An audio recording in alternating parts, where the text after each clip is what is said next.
What's up, SnEaKyNation? SnEaKy-P here, back with all the news after week number 6 of our San Francisco 49ers franchise, where the Niners barely got a loss on a last-second field goal to the Buffalo Bills. Next up, we have the Tampa Bay Buccaneers. They are sitting at 3-2 on the season. But before we get into that matchup, let's go ahead and check out some highlights from week number 6. Charles Clay on the first drive for the Bills, taking it down to the 20-yard line. That would set up this 3rd and 3. Not happening for McCoy, who struggled on the day. They would kick a field goal and take a 3-0 lead. The Niners first time out on the field, looking to make something happen. A play action here, looking down the field on 3rd down, and Vance McDonald stretching out for the ball there down to the 41-yard line. That would set up this Phil Dawson field goal, and we would have a 3-3 game. That would be it going into the second quarter here. But before we get to the second quarter, this is Charles Clay down the left side of the field. It'll be 3rd and goal in the second here. Tyrod Taylor looking for the end zone,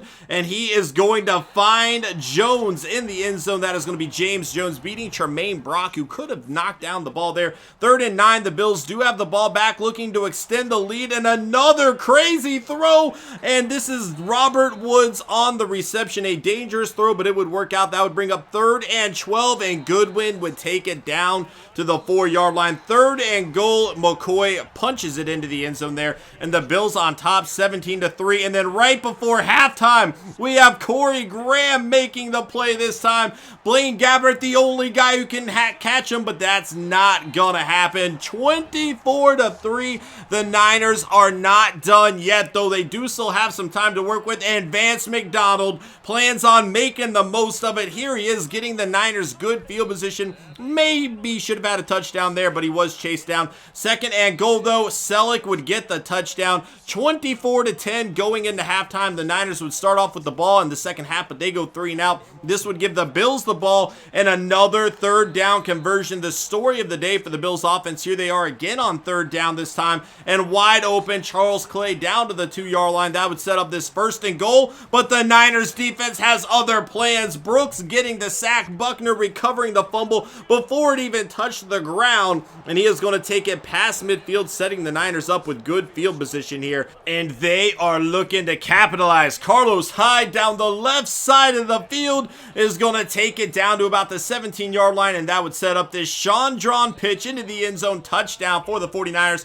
And just like that, they are only down by 7. The Bills looking to regain the momentum in this game, going for a deep throw down the right side, and Tremaine Brock has other plans. He gave up that first touchdown, would not give up this one. It'll bring up a 4th and 4, and Preston Brown would get the ball right back for the Bills. We are in the 4th quarter here, and that's going to bring up a 3rd and 11. Taylor rolling out on the run, going deep for another play, but Thane knocks it free, and Jimmy Ward would come down with it for the 49ers defense. They were doing a great job in the second half at forcing the Bills into turnovers. However, in a crucial 4th and 1, it didn't work last time for the 49ers, but they are going to convert here, and they are looking to ride this momentum. 3rd and 12, play action, scanning the field, and Torrey Smith comes up big for the 49ers defense down to the 33. Here it is, 1st and 10. Carlos Hyde is going to take it down to about the 3-yard line. It'll be 3rd and goal. Hyde into the end zone, and we have a tie ball game. However,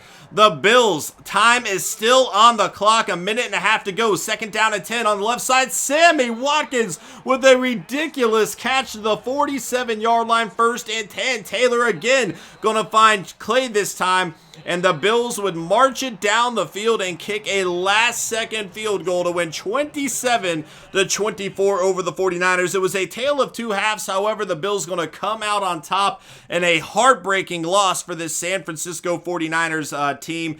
You know, they had all the momentum. They thought it was going to work in their favor, and it just didn't happen. Eric Armstead, though, is returning from injury, and the Niners are lucky to get him back. Ronald Blair did do a pretty solid job filling in for him, but having Armstead, our first-round pick, is definitely a priority. In practice, the Niners are going to give it some goes here. This one's not going to work out. Gabbert kind of struggling to convert big plays on the day. This one is for the gold on the left side. Patton goes out of bounds just shy a little bit later. 4th and 5. Quentin Patton unable to get it, and the Niners settle for a silver on offense. Certainly not what they wanted.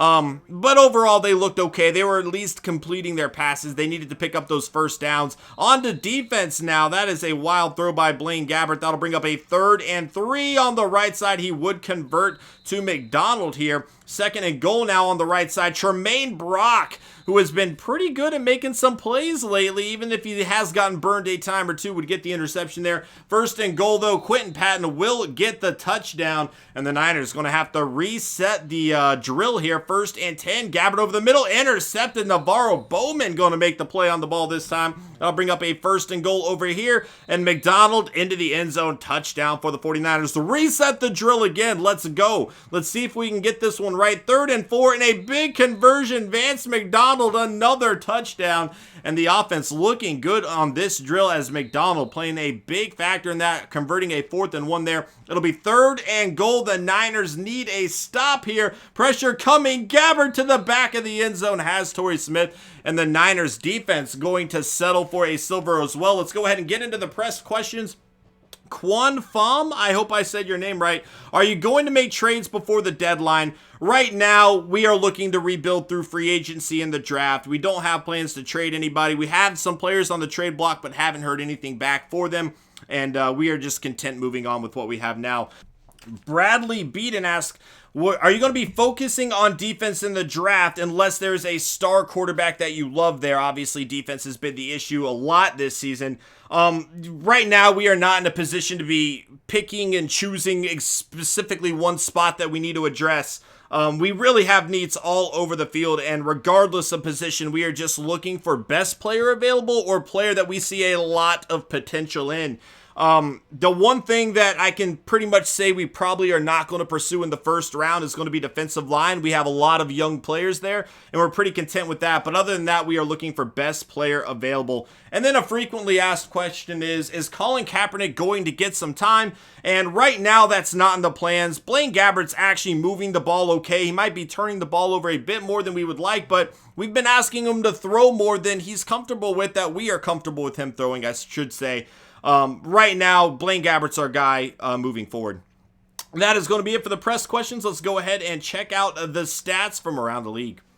The first matchup of the week, we have the Chargers winning 23-20 over the Denver Broncos. The Chargers improving to 5-1 on the season. The Broncos falling to 1-5, very much struggling without their quarterbacks from last season. They missed some key players on defense as well, but ultimately, it's just not happening for them. The Chargers, though, playing very well so far this season, and Joey Bosa is leading the way for this defense. He has been an animal all season long in terms of getting pressure on the quarterback, and that is leading to some success for San Diego. Next game, we have the Redskins and the Eagles, 31-7 in a blowout amongst division rivals here. And the Redskins improving to 2-4 on the season. The Eagles falling to 1-4. Carson Wentz unable to make it happen today. Not getting points up on the board, but the Redskins offense really getting some work done despite only one touchdown being thrown in the air that time. Hicks is going to lead the way in tackles with 13 sacks. Hicks, Barwin, and Fox for Philly.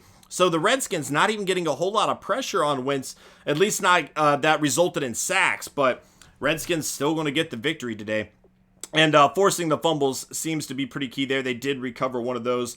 Bruton making it happen. 23-17. The Browns making up for that loss last week, improving to 5-1 on the season. The Titans falling to 2-4 on the year, but the Browns continue to find ways to get wins right now. Josh Gordon, 7 catches. Corey Coleman, the rookie, with 6 catches. He had a touchdown as well. Pryor, 90 yards through the air for him. Woodyard leading the way with 10 tackles, 2 sacks for the rookie Agba and Dodd. So 2 rookies making plays here in this game, getting pressure on the quarterbacks, and it would result in a Browns win. 5-1. Unbelievable. Next up, we have the Giants taking on the Ravens. The Giants winning 28-21 to move to 4-2 on the season. The Ravens really struggling, falling to 1-5, and the struggles continue for Joe Flacco. 2 interceptions, under 200 yards on the day. He has been a turnover machine this year and just continues to struggle. You'd think he'd get better as the weeks go on, but it just has yet to happen, and the Ravens are definitely paying the price for it,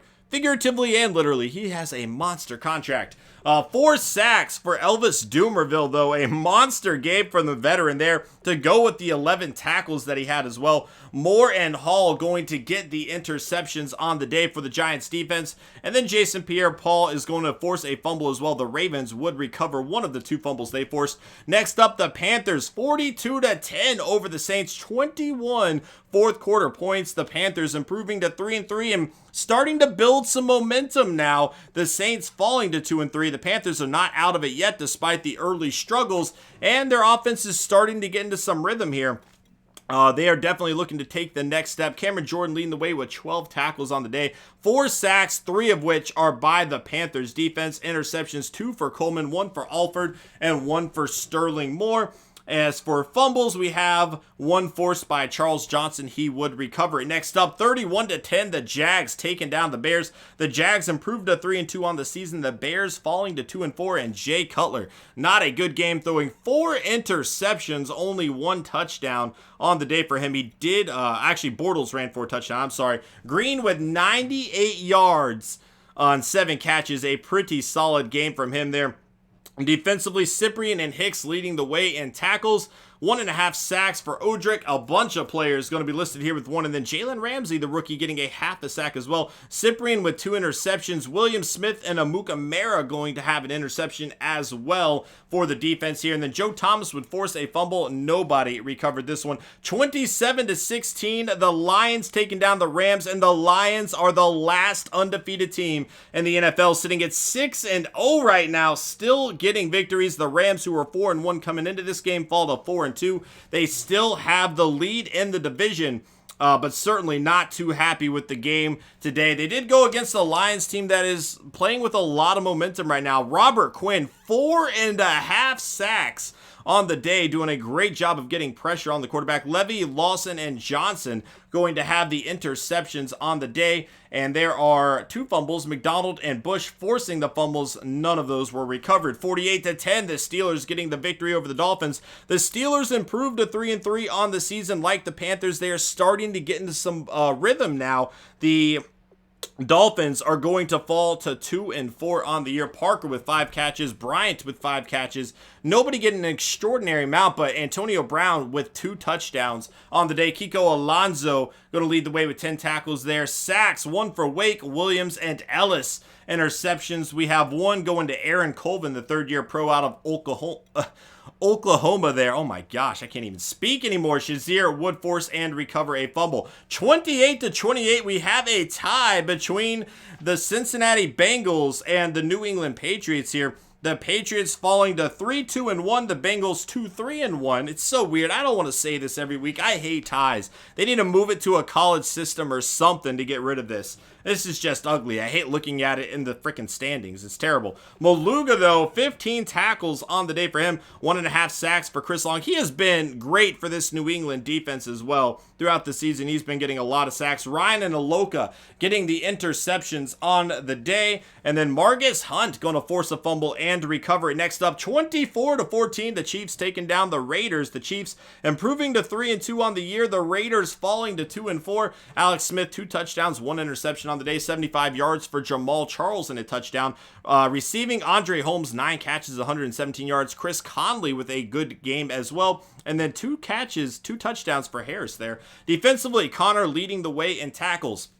Sacks, we have 1.5 for Khalil Mack, 1 for Alden Smith, Reggie Nelson with 1, Tamba Ali with 1 as well. Interceptions, we have 2, Bruce Irvin and Eric Berry making the plays for the defense there. And then fumbles, we do not have any in this game. 31-24, the Falcons taking down the Seahawks. The Falcons improved to 4-2. The Seahawks continue to struggle, falling to 2-3 on the season. Freeman with 75 yards on the ground. Coleman getting 2 touchdowns to go with Freeman's touchdown there. Receiving, Doug Baldwin, a great game for him. 10 catches, 129 yards, and a touchdown. Rawls is going to have a touchdown as well for the Seahawks. Cam Chancellor and Wright leading the way in tackles with 11. Jaron Reed going to have the only sack. Chancellor, Ishmael, and Palmer getting the interceptions on the day. And then fumbles, 1 for Babineau and 1 for Mincy. Mincy would recover his. and that is going to take us to a 26-21 victory. The Packers taking down the Cowboys here. Packers improved to 3-2 on the season. The Cowboys fall to 4-2. Cowboys still doing a pretty good job within that division, though they are still sitting okay. Randall Cobb, 9 catches, 90 yards. Beasley, 7 catches for 106 yards. We saw him torch our defense, and he did the same thing against the Packers. 13 tackles for McLean, 1.5 sacks for Crawford. Ryan Matthews and Lee each getting a sack as well. Interceptions, 2 for Sam Shields, making it happen. The cornerback out of Miami there. And then fumbles forced, Cedric Thornton would force one. Nobody would recover it. 17-7, the Colts beating the Texans. The Colts improved to 4-2 on the season. The Texans fall to 2-4. And Scott Tolzien, as you can see, it looks like they are getting healthier there. Andrew Luck did play today. He had been missing some time, but Scott Tolzien was getting it done for the Colts offense in the meantime. Defensively, Clowney leading the way, 9 tackles, 2 of which went for a loss, 2 sacks for J.J. Watt on the day. Interceptions, we have none on the day for either defense here. And then fumbles forced, so no turnovers happening in this one. 38-21, the Jets would take down the Cardinals. The Jets improved to 2-4. The Cardinals continue to struggle, falling to 1-5 on the season. Certainly not the expectations they had coming into this year, but they are not getting it done right now, and the Jets, the latest team to capitalize on it, and a blowout victory for a team that has been struggling. They came into this game 1-4 as well, and they are going to escape with the victory. Buchanan leading the way in tackles. Richardson and Campbell each getting a sack on the day. Interceptions, we have 2, 1 for Revis and 1 for Marcus Cooper, who has been a pretty good pickup there for the Cardinals. Fumbles forced, Richardson getting 1, Henderson getting 1, Buchanan and Williams making it happen as well. Fumbles recovered, Henderson and Williams going to recover for the Jets defense there. Let's go ahead and check out the players of the week. Cam Newton, 3 passing touchdowns, 1 rushing touchdown. Robert Quinn, 4.5 sacks. Doomerville, 4 sacks. And then Le'Veon Bell, another outstanding game from him, 134 yards, 2 rushing touchdowns. Today, we are focusing on wide receivers in scouting, and here is Howard Finner. Keep an eye on that last name and keep an eye on that college. Out of Wisconsin. Next up, another player from Wisconsin, Dimitri Todman, also projected in the first round, 6'4", red zone threat. And then another receiver from Wisconsin, Parker, last name Finner. 3 receivers from Wisconsin, 2 of which are brothers. We are going to have to keep an eye on that storyline. But 3 receivers all projected in the first round. Unbelievable crew from Wisconsin right now. And all 3 guys looked like they'd be worthy of the pick. Outside of the brothers, I liked Todman, 6'4", good spectacular catch there, but we are going to have to keep an eye on him as we take a look at the Buccaneers team. And they are missing some key players here. We are going to have to check out their injury report. The Bucs are pretty good coming into this game, though. The Niners are going to have another tough test ahead of them, and they are really looking to build on this momentum. Even though they got a loss last week, it came at a last-second field goal. That could have very easily been a 2-game win streak there, but it's going to have to come against one of the brightest young stars in the NFL in Jameis Winston. However, he will be missing Mike Evans in today's game. That is a big blow to them. They are also missing Hargraves, another big loss to this team, and another guy we are going to have to keep an eye on. Not a great secondary here for the Tampa Bay Bucks, so maybe something Blaine Gabbert could exploit. Maybe we'll see him get into some kind of rhythm. Let's go ahead and check out how serious these injuries are really quick. And as you can see, they are going to be missing Mike Evans for 6 weeks and then Hargraves for 4. Johnson also out for 2 weeks, guys. That is going to be it for this episode. I hope you enjoyed. Thank you guys so much for watching and all of the support throughout this series. I really do appreciate it, and I will catch you guys next time. Later.